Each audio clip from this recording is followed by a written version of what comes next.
The crowd believed gladiator fights were simple. 2 men entered. 1 walked out.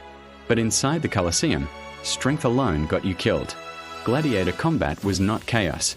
It was calculated violence. A brutal game of strategy, psychology, and survival. Every fighter who stepped onto the sand understood one truth. This was not about who was strongest, it was about who was smarter. Before a single blade was drawn, the fight had already begun. Gladiators were not matched randomly. Roman organizers carefully chose opponents to create contrast. Speed versus armor, agility versus power, experience versus youth.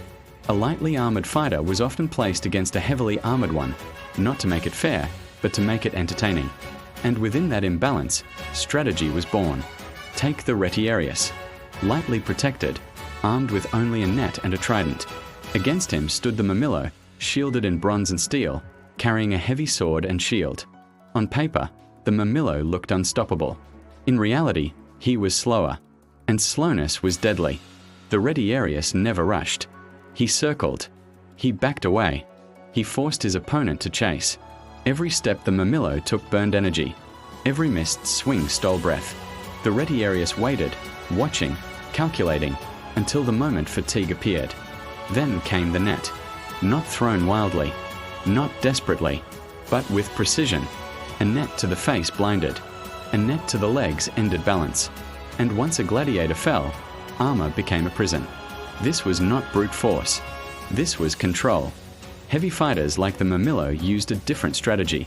They advanced slowly, pressing forward, cutting off escape routes. Their shields were weapons themselves, pushing, crushing, cornering. They didn't chase. They trapped. Wild swings were forbidden in the arena. One mistake could expose the neck, the thigh, the unprotected arm. Smart gladiators struck short and tight, conserving strength, minimizing risk. Energy management was everything. Movies show endless sword fights. Reality was far harsher. Most gladiators died not from wounds, but from exhaustion. The sand was uneven. The armor was heavy. The sun burned overhead. A tired fighter made mistakes, and mistakes meant death. Veteran gladiators learned to breathe slowly, to move only when necessary, to let fear drain their opponent first, because fear was the deadliest weapon in the Colosseum. Gladiators used psychological warfare constantly. Eye contact, posture, stillness. A calm fighter terrified the crowd and his opponent. Some would stare without blinking. Others would move slowly, confidently, as if untouched by danger.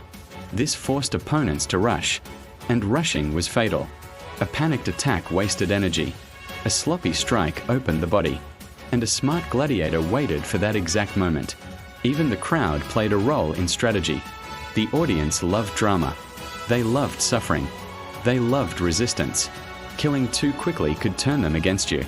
So sometimes, gladiators held back, prolonging the fight, displaying skill, showing dominance. Winning the crowd meant survival.